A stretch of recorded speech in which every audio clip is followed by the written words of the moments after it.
Pasifik 1945.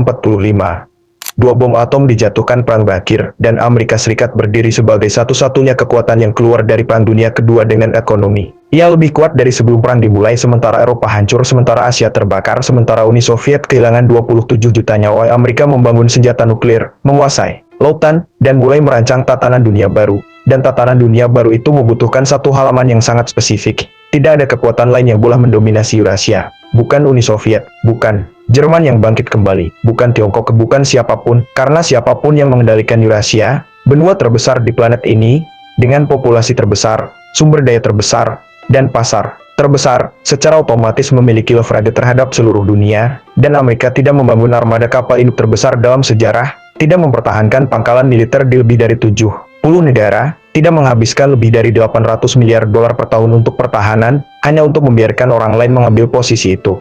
Jadi ketika kita bertanya apa sebenarnya tujuan Amerika di Asia, jawabannya bukan tentang demokrasi, bukan tentang hak asasi manusia, bukan tentang perdagangan bebas dalam pengertian yang murni dan idealis. Jawabannya jauh lebih tua, jauh lebih dingin, dan jauh lebih konsisten dari narasi resmi manapun yang pernah dikeluarkan dari Washington.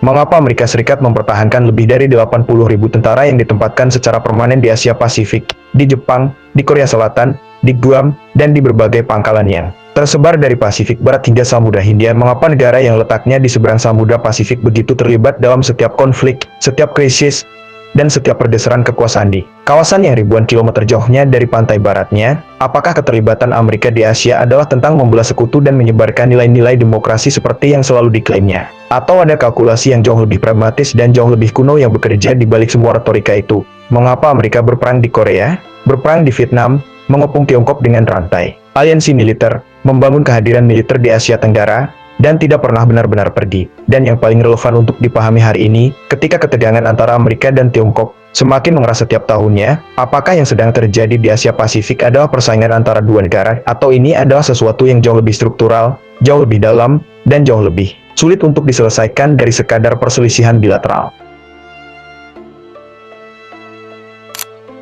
Amerika Serikat adalah kekuatan hegemonik global. Ini bukan klaim yang kontroversial. Ini adalah deskripsi tentang realitas struktural sistem internasional yang ada sejak akhir Perang Dunia Kedua. Dan yang meskipun semakin ditantang, pasti menggambarkan distribusi kekuasaan global dengan cukup akurat. Sebagai kekuatan hegemonik, Amerika memiliki kepentingan yang sangat berbeda dari negara biasa. Negara biasa memiliki kepentingan yang terbatas secara geografis dan sektoral, keamanan perbatasan, akses ke pasar tertentu, dan hubungan dengan tetangga. Kekuatan hegemonik memiliki kepentingan yang pada dasarnya global, karena stabilitas atau destabilisasi dimanapun di dunia berpotensi memengaruhi posisi hegemoniknya secara keseluruhan. Asia Pasifik adalah kawasan yang secara ekonomi menghasilkan lebih dari 50% dari produk domestik bruto global. Ia adalah rumah bagi 4 dari 10 ekonomi terbesar di dunia. Ia adalah jalur perdagangan terpenting di planet ini. Selat Malaka saja dilalui oleh lebih dari sepertiga perdagangan laut global setiap tahunnya. Dan ia adalah kawasan di mana kekuatan yang paling berpotensi menantang hegemoni Amerika, Tiongkok, sedang bangkit dengan kecepatan dan skala yang tidak pernah terjadi sebelumnya dalam sejarah modern. Dalam konteks itu, pertanyaan tentang apa tujuan Amerika di Asia bukan pertanyaan yang sederhana. Jawabannya memiliki lapisan-lapisan yang berbeda yang perlu dieksplorasi satu persatu. Namun untuk benar-benar memahami ini, kita tidak bisa hanya melihat situasi saat ini. Kita harus kembali ke awal, ke momen ketika Amerika pertama kali memutuskan bahwa Asia adalah kepentingan vitalnya. Dan momen itu bukan setelah Perang Dunia Kedua, ia jauh lebih awal dari itu. Tahun 1853, Commodore Meucci memimpin armada kapal perang Amerika yang berlabuh di Teluk Tokyo, yang saat itu disebut Edo, dan memaksa Jepang yang selama lebih dari 200 tahun mengisolasi diri dari dunia luar untuk membuka pelabuhannya bagi perdagangan Amerika. Ini adalah momen pertama Amerika secara eksplisit memproyeksikan kekuasaan militernya ke Asia untuk membuka akses ekonomi. Dan logika yang bekerja di sana, gunakan kekuatan untuk membuka pasar, lindungi akses itu dengan kehadiran militer yang permanen atau semi-permanen, adalah logika yang masih bekerja hari ini, meskipun dalam bentuk yang jauh lebih kompleks dan jauh lebih berlapis. Pada akhir abad ke-19, Amerika memenangkan perang melawan Spanyol dan mendapat Filipina sebagai bagian dari hasilnya. Ini adalah momen penting, karena Filipina bukan hanya tanah jajahan, ia adalah batu Loncatan ke Asia, pangkalan dari mana Amerika bisa memproyeksikan kekuasaan ke seluruh kawasan. Alfred Teiermahan, seorang ahli strategi Angkatan Laut Amerika yang pengaruhnya terhadap pemikiran strategis Amerika tidak bisa dilebih-lebihkan, menulis pada periode ini tentang pentingnya pengendalian laut sebagai fondasi dari kekuasaan nasional. Ia berargumen bahwa bangsa yang mengendalikan lautan mengendalikan perdagangan, dan bangsa yang mengendalikan perdagangan mengendalikan dunia. Teori Mahan menjadi doktrin, dan kawasan yang paling penting untuk dikendalikan dalam logika itu adalah Pasifik, lautan yang menghubungkan Amerika dengan Asia, dengan sumber dayanya, dengan pasarnya, dan dengan ancaman-ancaman potensialnya. Ketika Jepang menyerang Pearl Harbor pada Desember 1941, itu bukan hanya serangan terhadap instalasi militer Amerika. Dalam logika strategis yang lebih luas, itu adalah tantangan terhadap aspirasi Amerika untuk mengendalikan Pasifik. Dan respons Amerika, mobilisasi industri perang terbesar dalam sejarah, pengiriman jutaan tentara kedua teater perang sekaligus, penggunaan bom atom untuk mengakhiri perang dengan cepat, adalah respons yang jauh melampaui apa yang secara minimal diperlukan untuk mempertahankan diri. Itu adalah respons yang dirancang untuk memastikan bahwa setelah perang selesai, tidak ada kekuatan Asia lain yang akan pernah lagi berada dalam posisi untuk menantang dominasi Amerika di Pasifik. Setelah Perang Dunia Kedua, Amerika membangun arsitektur keamanan di Asia yang strukturnya masih sangat menentukan geopolitik kawasan hingga hari ini. Arsitektur itu memiliki beberapa komponen yang saling memperkuat. Komponen pertama adalah jaringan perjanjian pertahanan bilateral. Berbeda dengan NATO di Eropa yang merupakan aliansi multilateral, Amerika memilih untuk membangun hubungan keamanan di Asia melalui perjanjian bilateral satu persatu dengan Jepang, dengan Korea Selatan, dengan Filipina, dengan Australia, dengan Thailand. Struktur ini sering disebut oleh analis sebagai hub and spokes, Amerika sebagai pusat roda, dan sekutu-sekutu Asia sebagai jari-jarinya. Pilihan struktur ini bukan kebetulan. Aliansi multilateral akan memberi negara-negara Asia mekanisme untuk berkoordinasi satu sama lain tanpa mediasi Amerika. Sistem bilateral memastikan bahwa setiap hubungan pertahanan harus melewati Washington, yang mempertahankan leverage Amerika atas masing-masing sekutu secara individual. Komponen kedua adalah kehadiran militer yang permanen. Pangkalan-pangkalan Amerika di Jepang dan Korea Selatan bukan sekadar fasilitas logistik.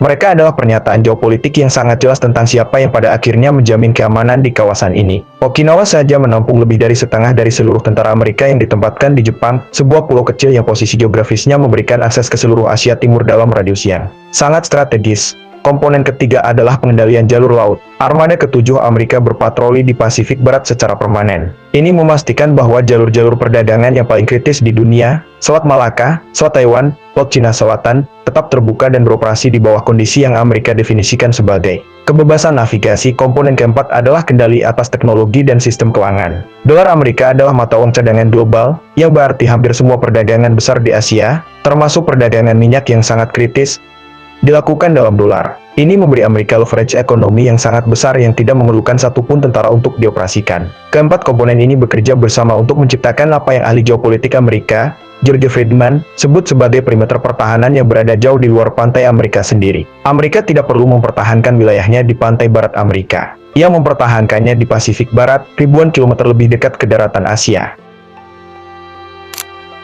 Tapi untuk memahami bagaimana arsitektur ini bekerja dalam praktik, kita perlu melihat bagaimana Amerika menggunakannya dalam krisis-krisis besar yang telah membentuk Asia modern. Korea, 1950. Ketika Korea Utara menyerang Korea Selatan, respons Amerika sangat cepat. Dalam beberapa hari, Truman memerintahkan intervensi militer bukan hanya karena ia peduli pada nasib Korea Selatan secara khusus, tapi karena membiarkan satu negara yang berada di bawah pengaruh Soviet atau Tiongkok menelan negara yang berada di bawah pengaruh Amerika tanpa konsekuensi, akan mengirim sinyal yang sangat berbahaya tentang komitmen Amerika terhadap seluruh jaringan sekutunya. Perang Korea menewaskan hampir 40.000 tentara Amerika, tapi pada akhirnya, Amerika berhasil mempertahankan garis yang hampir persis sama dengan garis sebelum perang dimulai, dan Korea Selatan tetap berada dalam orbit Amerika, yang hari ini telah berkembang menjadi salah satu ekonomi terbesar di dunia, sekaligus menjadi salah satu pangkalan militer paling strategis Amerika di Asia Timur. Vietnam, 1965 hingga 1975. Vietnam adalah kasus yang jauh lebih kompleks dan jauh lebih memperlihatkan batas dari strategi Amerika. Logika yang membawa Amerika ke Vietnam adalah logika yang sama, teori domino, yang berargumen bahwa jika satu negara jatuh ke komunisme, negara-negara tetangganya akan menyusul satu persatu seperti domino yang runtuh. Amerika mengirim lebih dari 500.000 tentara, menginvestasikan miliaran dolar menggunakan teknologi militer yang paling canggih yang pernah ada dan kalah. Tapi kekalahannya tidak mengubah tujuan strategisnya secara fundamental. Vietnam memang jatuh ke komunisme. Domino tidak semua runtuh seperti yang ditakutkan. Dan dalam jangka panjang, Vietnam sendiri, negara yang bertempur paling keras melawan Amerika, menjadi mitra yang semakin